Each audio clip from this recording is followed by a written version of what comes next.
예수님은 주는 그리스도시요 살아계신 하나님의 아들입니다라는 이 믿음의 고백 위에 내 교회, 즉 예수님의 교회를 세우시겠다고 선언하셨습니다.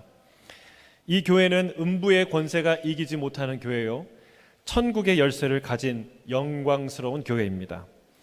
그런데 이 교회가 어떻게 존재하게 되는가? 재정이나 조직, 이것으로 교회가 태어나지 않습니다. 인간의 열정과 비전, 이것이 교회를 낳는 것이 아닙니다. 바로 예수님의 십자가와 부활이 교회를 시작하게 한다는 사실입니다. 근데 이 십자가와 부활은 교회를 탄생하게 하는 데만 기여하는 게 아니고 교회가 교회 되게 하는 아주 결정적인 요인이라는 사실을 예수님이 가르쳐주고 있습니다. 베드로의 반응과 베드로의 사건을 통해서 예수님이 그것을 깨우쳐 주시죠.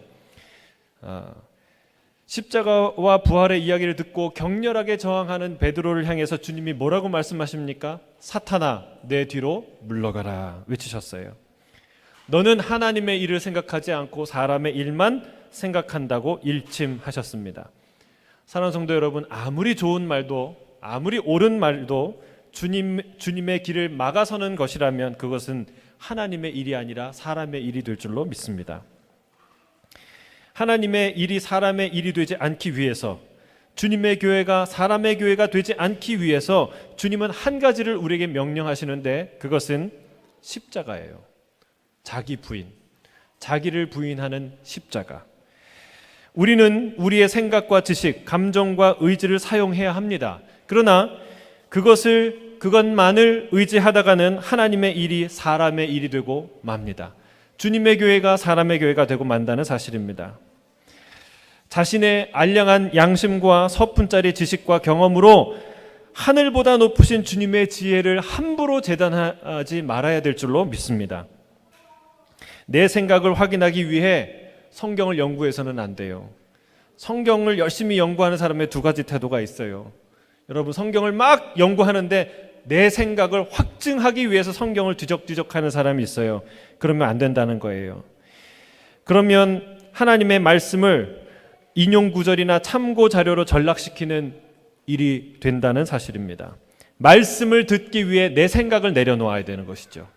진짜 하나님의 음성을 듣기 위해 내 경험을 내려놓는 것, 그것이 진짜 하나님의 말씀을 대하는 태도입니다. 그래야 교회는 사람의 교회가 되지 않고 예수님의 교회가 되는 것이죠. 내 안에서 내가 죽어야 예수님이 사시는 거예요. 할렐루야. 여러분, 내 안에서 내가 죽어야 돼요. 근데 이 이야기를 하면은 슬퍼요. 내가 죽는다는 거 생각만 해도 슬프잖아요. 십자가, 죽는다, 피, 제사, 이런 거 생각하면은 막 힘든데, 여러분, 내 안에서 내가 죽어야 하고 내가 십자가를 져야 한다는 게 슬픈 얘기인가요? 사실은 슬픈 얘기가 아니라 기쁜 얘기예요.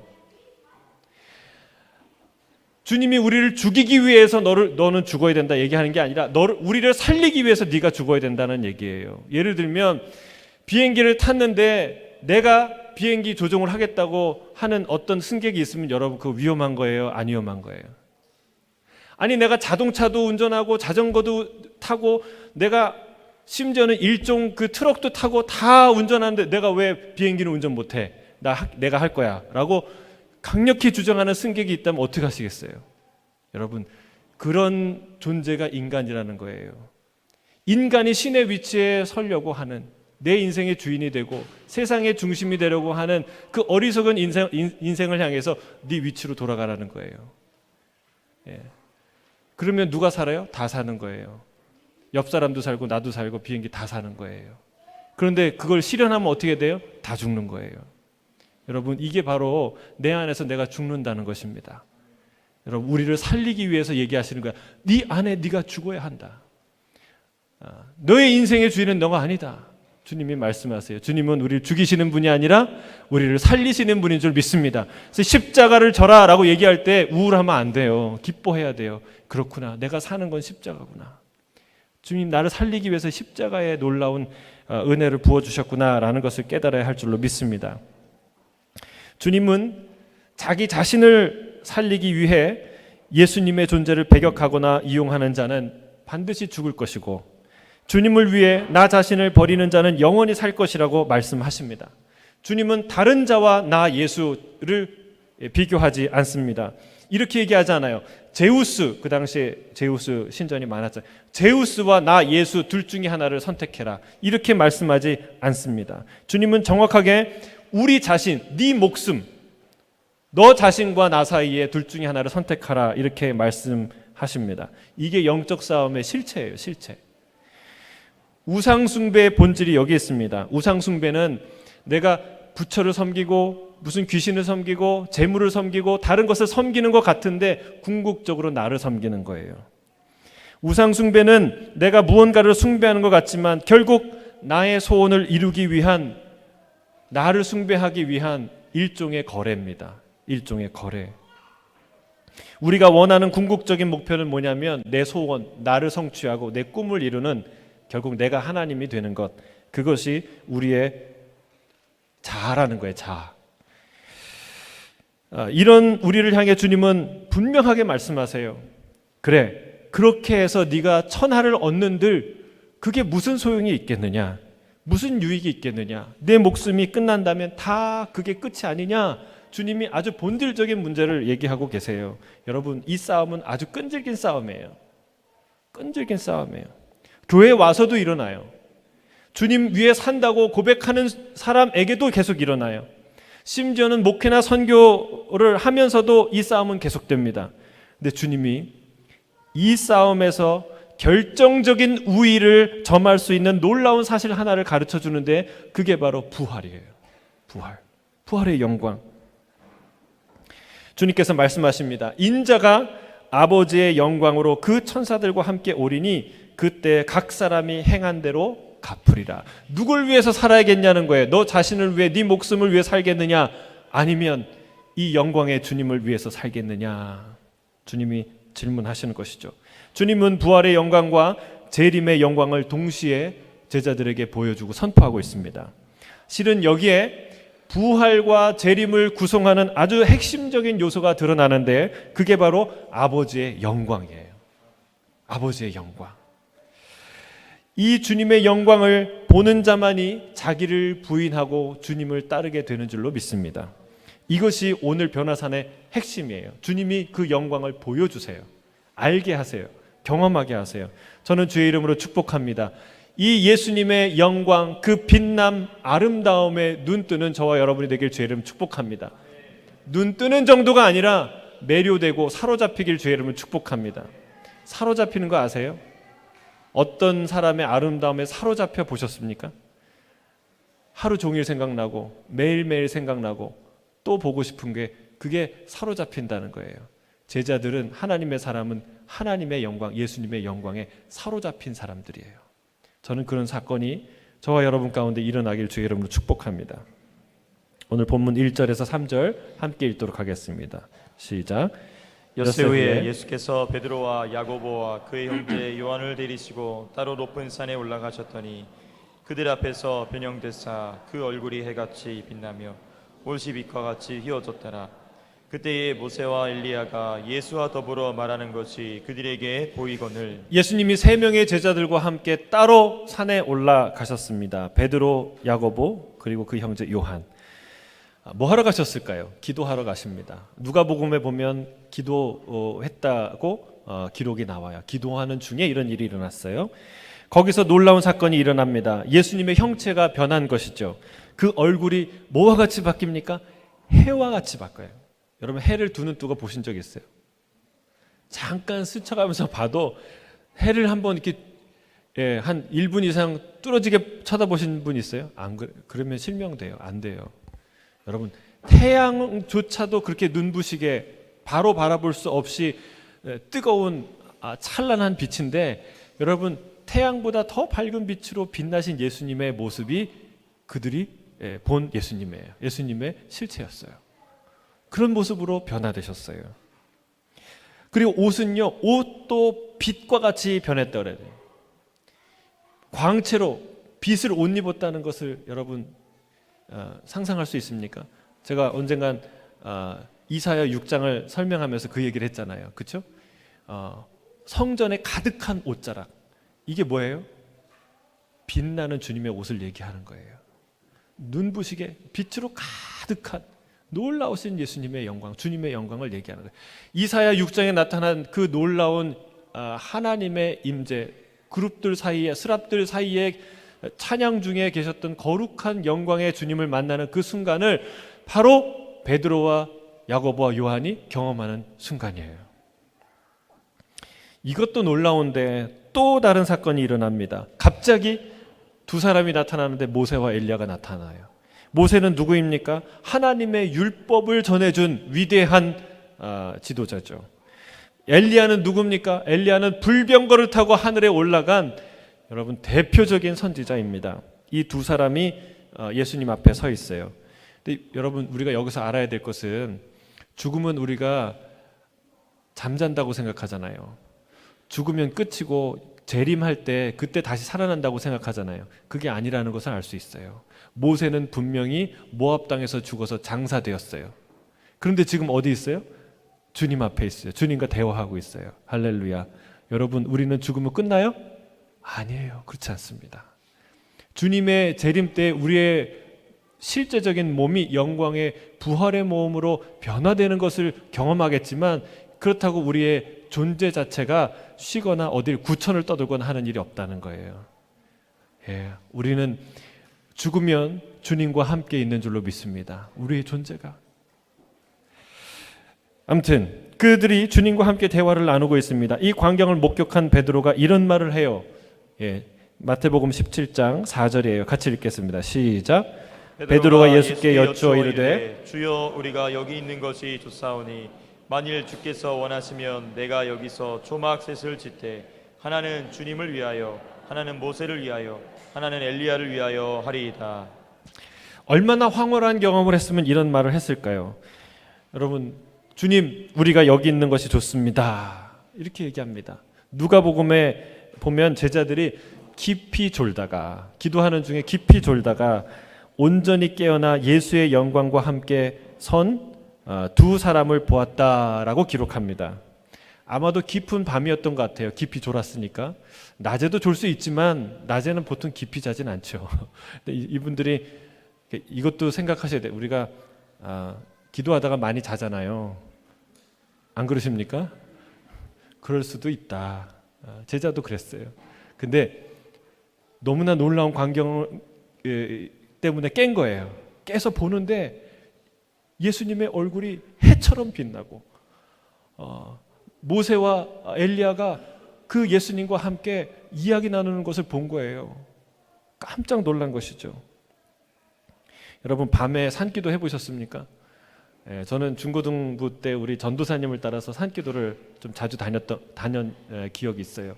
삼각산 기도원에도 올라가고 그리고 우리 동네 뒤에 우리 변두리 살았는데 뒤에 산이 있었어요. 산에 올라가서 또 기도도 하고.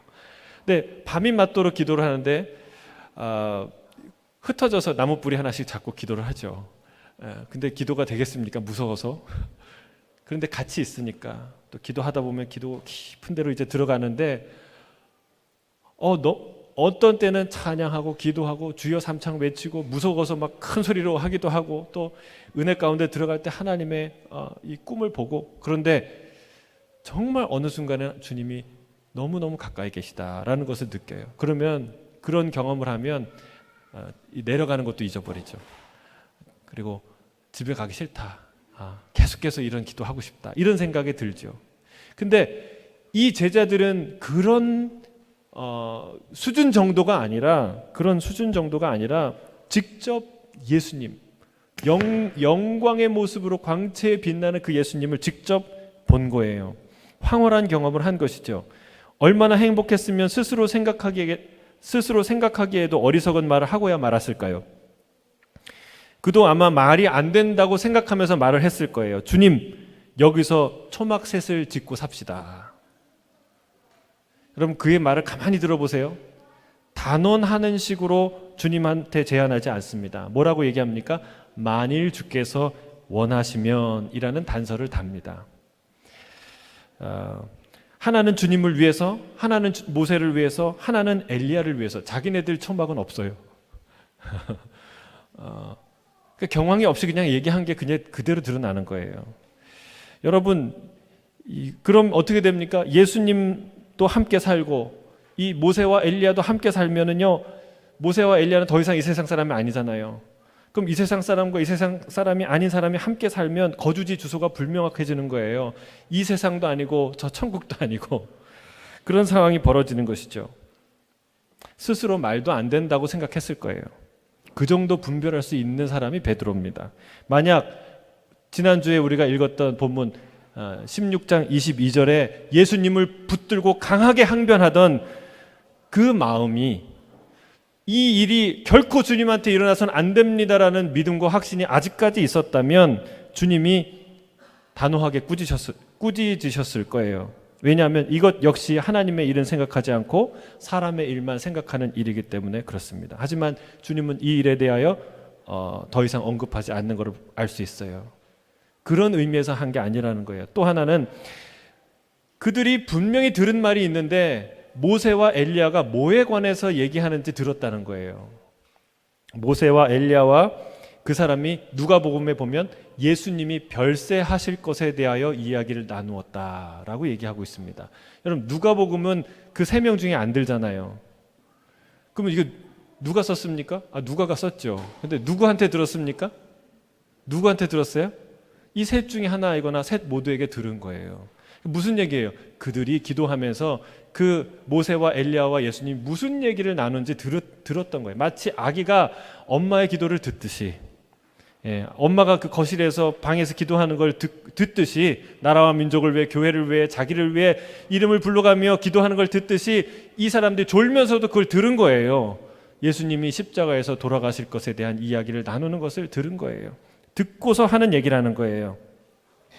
그러면 베드로가 만약 16장 22절에서 가졌던 생각, 그 생각에 확고했다면, 주님께서 많은 고난을 받고 죽임을 당해야 하는 것이 결코 일어나서는 안 됩니다라는 확고한 신념이 아직까지 철회되지 않고 갖고 있었다면, 그가 오늘 하는 얘기는 좀 의미가 다른 얘기가 돼요. 우리 여기 초막셋을 짓고 삽시다라는 얘기는 이런 얘기가 되는 겁니다. 예루살렘 가서 무슨 선한 것이 있다고 예루살렘 갑니까? 이렇게 좋은데 우리가 여기서 우리끼리 정말 이 아름다운 우정과 사랑을 나누며 아름다운 공동체를 만듭시다. 이런 의미가 되는 거예요. 여러분, 이런 마음이 우리가 얼마나 불쑥불쑥 들어요. 우리가 좋을 때.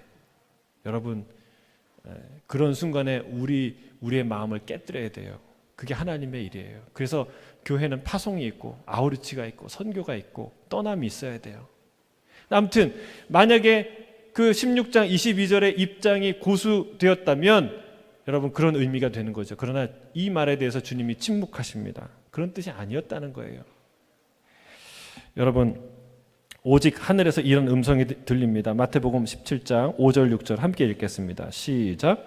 말할 때에 호련히 빛난 구름이 그들을 덮으며 구름 속에서 소리가 나서 이르되 이는 내 사랑하는 아들이요 내 기뻐하는 자니 너희는 그의 말을 들으라 하시는지라. 베드로가 무식해서 한 말이거나 성격이 급해서 한 말이 아닙니다.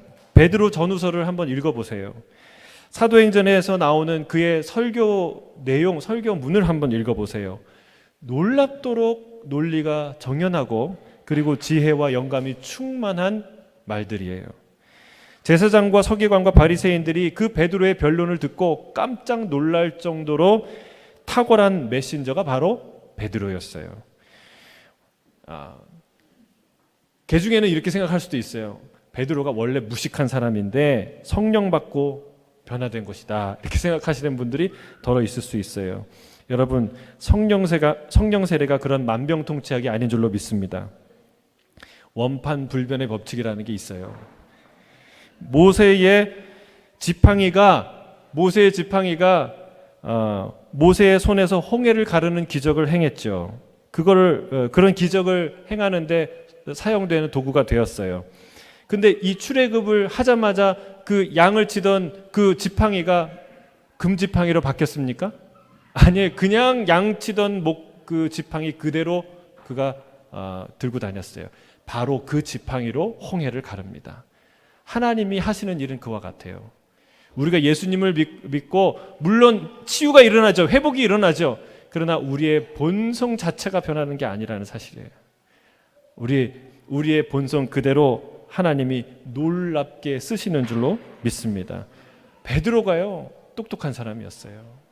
탁월한 사람이었어요. 그럼 그가 여기가 좋사오니 여기 초막 셋을 짓고 삽시다, 이 말은 무슨 말일까요? 예루살렘에 올라가기 싫어서 한 말일까요? 무식해서 한 말일까요? 아니라는 거예요. 베드로가 행복해서 한 말이에요. 너무너무 행복해서 한 말이에요. 황홀해서 한 말입니다. 여러분, 우리가 여행을 하다가요, 정말 아름다운 곳을 보면 어떤 생각이 들어요? 여기서 죽고 싶다? 아니죠, 살고 싶다.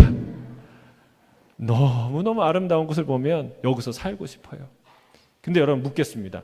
진짜 살 수 있을 것 같아서 살고 싶다고 얘기하십니까? 그렇게 생각하는 사람은 없어요. 여러분, 이민 가는 것도 힘든데 여러분, 아름다운 곳, 살고 싶은 곳마다 사는 인생은 얼마나 힘든 일입니까? 그건 불가능한 일이에요. 그런데 그런 말이 저절로 나오잖아요. 왜요? 진짜 아름다우니까. 너무너무 아름다우니까 여기서 살고 싶다. 여러분, 베드로가 한 고백이 그런 고백이라는 거예요. 여기서 모세를 위해서, 엘리야를 위해서, 주님을 위해서 초막셋을 짓고 자기는 노숙자로 그냥 들판에서 자고 그래도 행복하다, 그렇게 살겠다는 의지의 표현이 아니라 뭔가 있었던 거예요. 뭔가를 본 거예요. 어떤 충격, 상상할 수 없는, 경황이 없이 말할 수밖에 없는 그 놀라운 황홀함을 그가 경험했던 거예요.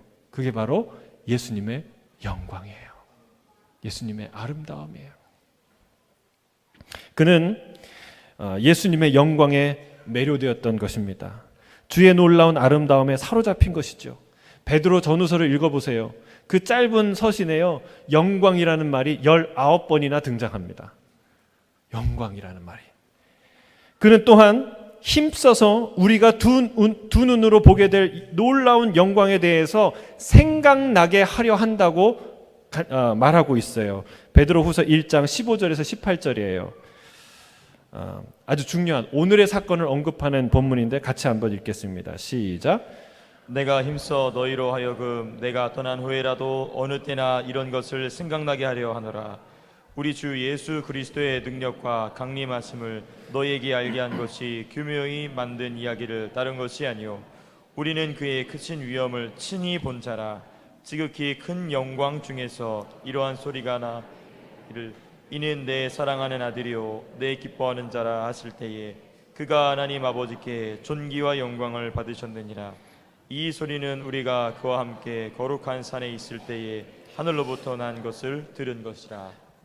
여러분, 힘써서 내가 생각나게 하려고 하는 게 있는데 그게 뭐냐면 예수 그리스도의 능력과 강림, 주님의 재림, 주님의 그 놀라운 영광을 내가 힘써서 알게 하려고 했다. 근데 이것은 교묘하게 만든 이론을 따라서 하는 얘기가 아니다라고 얘기하는 거예요.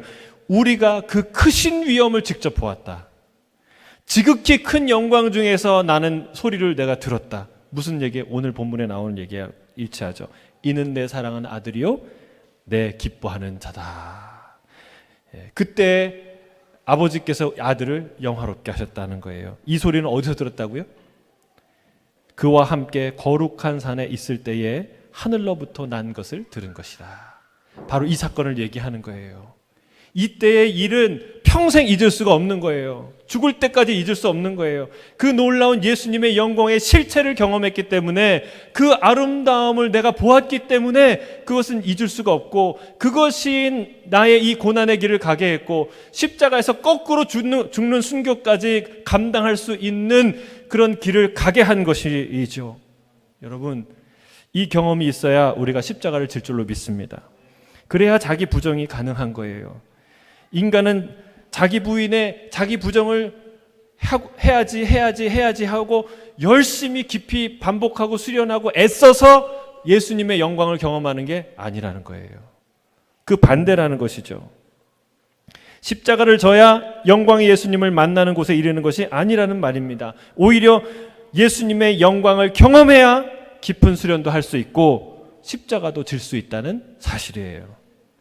사울이라 불리던 사도 바울은 여러분 그만큼 말씀과 또 영성의 그 율법에 대해서 헌신한 자가 어디 있습니까?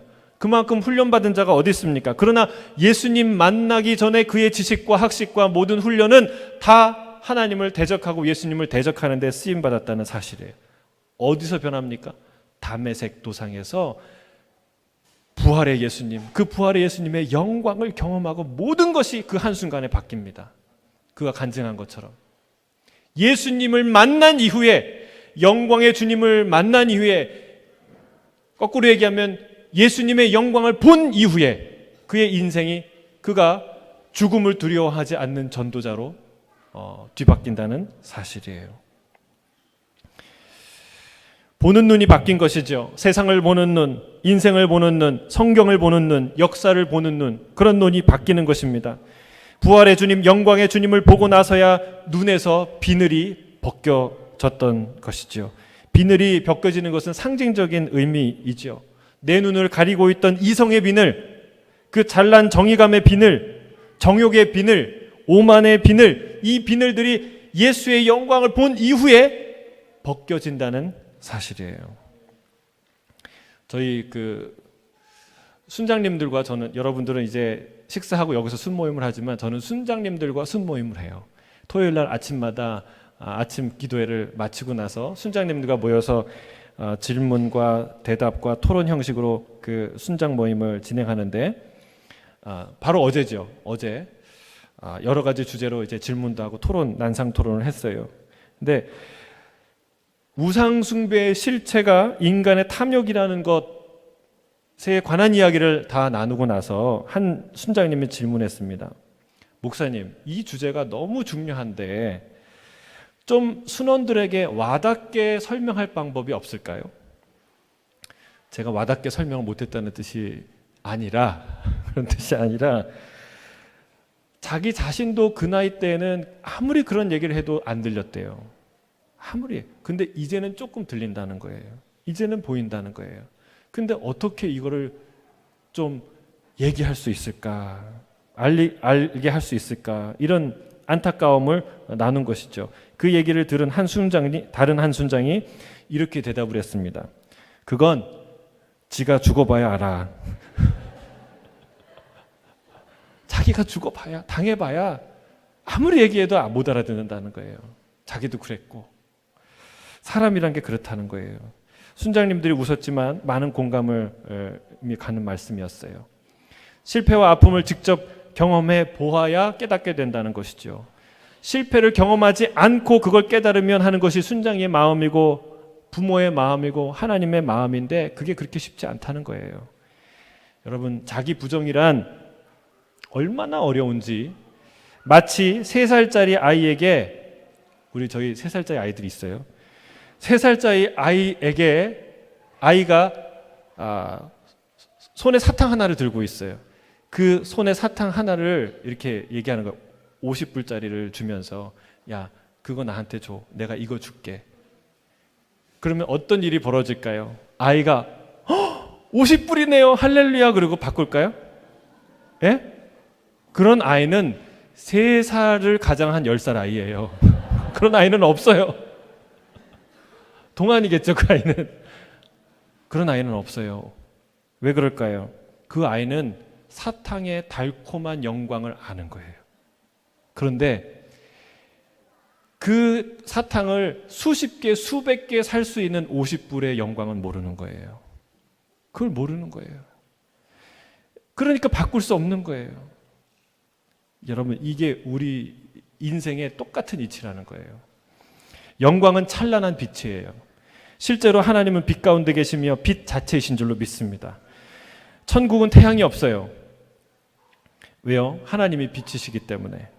그 빛이 바로 하나님의 영광인 줄 믿습니다. 그 빛의 실체는 뭐냐? 아름다움이에요. 여러분, 아름다운 것은 빛납니다. 아름다운 사람 빛난다고 하잖아요. 아름다운 것은 빛나요. 지극히 거룩하신 아름다움, 지극히 선한 아름다움, 지극히 따뜻한 그 놀라운 은혜와 사랑, 여러분, 이것은 빛나요. 놀랍게 빛나고 있어요. 여러분, 우리는 언제 마음을 바꿉니까? 좋은 말을 들을 때 바꾸는 거 아니에요.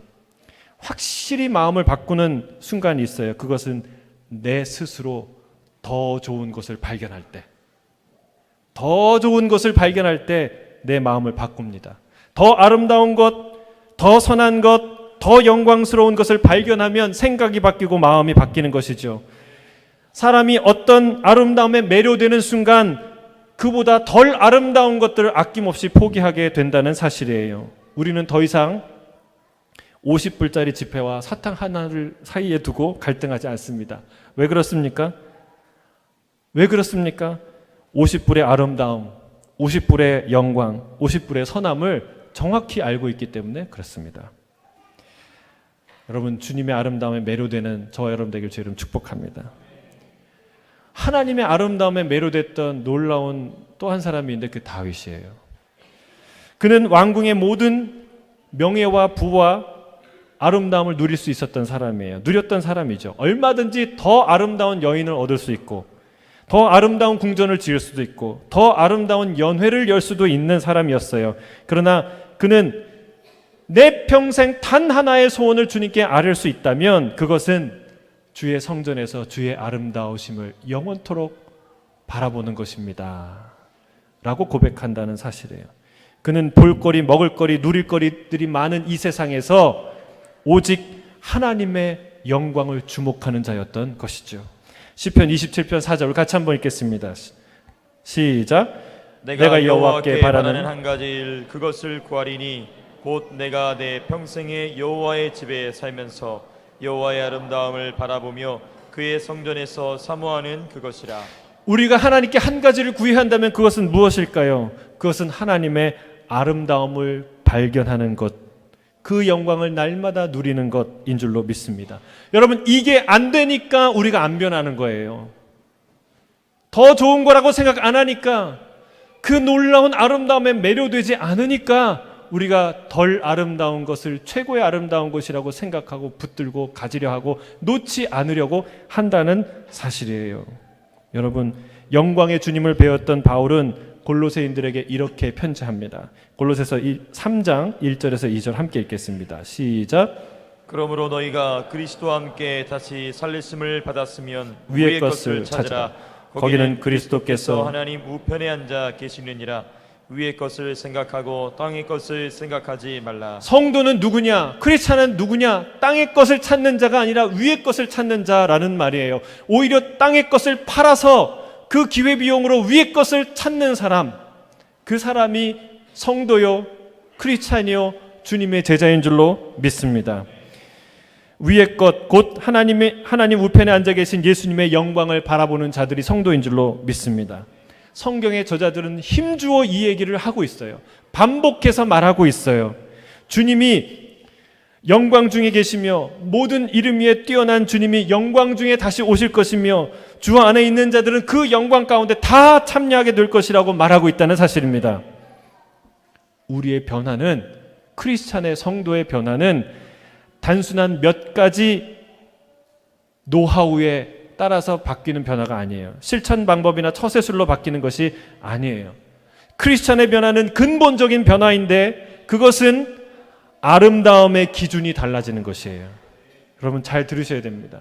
성도의 변화, 크리스찬의 변화는 한두 가지 행동을 바꾸고 한두 가지 외양을 바꾸는 게 아니라 근본적인 변화와 근본적인 것을 바꾸는 것인데 그것은 아름다운 기준이 바뀌는 거예요. 하나님의 선하심과 아름다움, 그분의 찬란한 영광에 눈뜨는 것인 줄 믿습니다. 이게 모든 것을 바꿔요. 이게 모든 것을 바꿔요. 우리 모두 이 눈이 떠지기를 주의 이름으로 축복합니다. 하나님의 영광을 체험하기를 주의 이름으로 축복합니다. 이 땅에 살면서 우리가 어떻게 하나님의 영광을 볼까요? 물론 성령의 충만함으로 예배 가운데 주의 영광을 경험하죠. 그러나 어떻게 보이지 않는 하나님의 영광을 보며 살 수 있을까요? 그분의 영광은 어디에 나타납니까? 여러분 이 몇 가지만 얘기하고 오늘 말씀을 맺도록 하겠습니다. 첫 번째, 하나님의 만드신 것들에 주의 영광이 나타나요. 기업가는 그 기업가가 밤을 새워서 땀 흘리고 노력하고 애쓴 그 기업에 그 기업가의 영광이 나타나요. 운동선수는 게임 현장에서 그의 영광이 나타나요. 하나님의 영광은 어디에 나타납니까? 하나님의 만드신 만물 가운데 하나님의 영광이 나타나신 줄 믿습니다. 보세요. 세상을 눈뜨고 양심적으로 보세요. 우리가 찬양하고 기뻐하고 감사하지 않을 수 없는 세상이에요. 여러분, 꽃이 아름답습니까? 꽃을 그린 그림이 아름답습니까? 예? 비교해 보세요.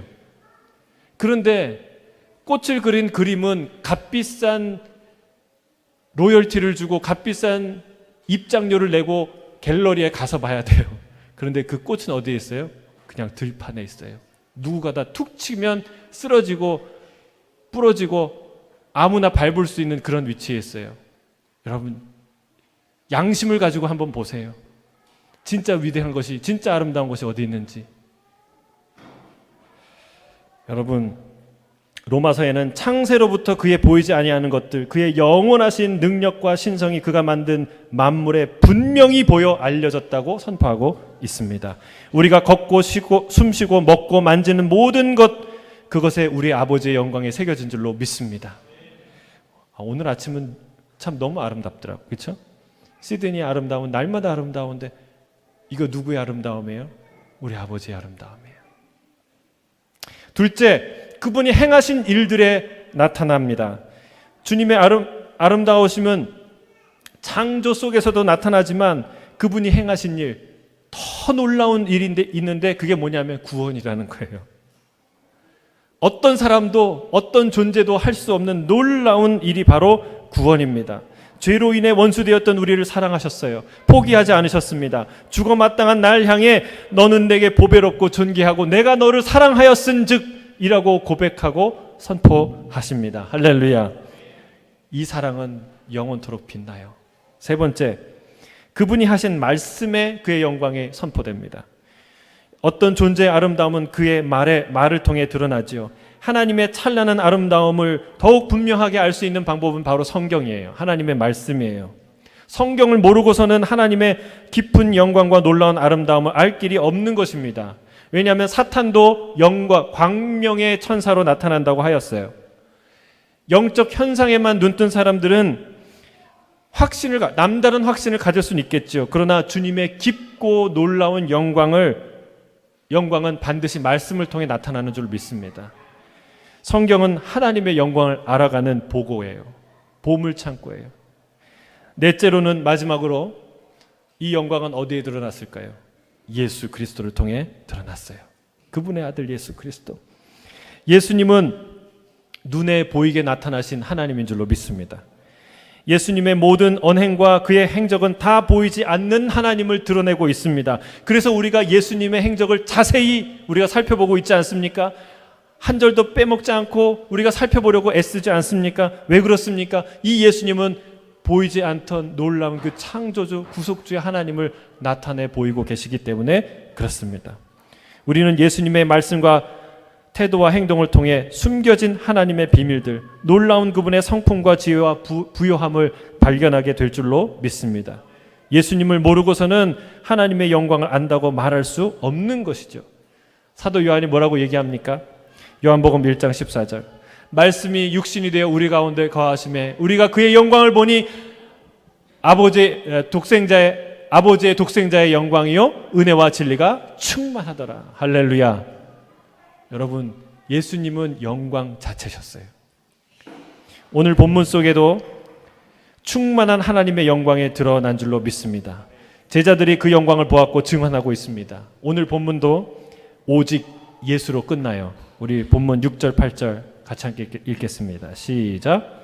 제자들이 듣고 엎드려 심히 두려워하니 예수께 나와 그에게 손을 대시며 이르시되 일어나라 두려워하지 말라 하시니 제자들이 눈을 들고 보매 오직 예수 외에는 아무도 보이지 아니하더라. 할렐루야. 오직 예수, 그 한 분 안에 하나님의 놀라운 위엄과 영광, 은혜와 진리가 드러난 줄로 믿습니다. 영광의 주님을 찬양합니다. 근본 하나님의 본체시나 사람의 모습으로 오신 겸손의 주님을 찬양합니다. 교회의 머리 되신 주님을 찬양합니다. 다시 오실 주님을 찬양합니다. 당신께 속한 모든 이들을 당신의 영광 안으로 이끄실 주님을 찬양합니다. 할렐루야. 아멘. 우리 다 같이 자리에 일어나서 오늘 이 찬양을 주님 앞에 올려드리며 찬양으로 나아갔으면 좋겠습니다. 내 눈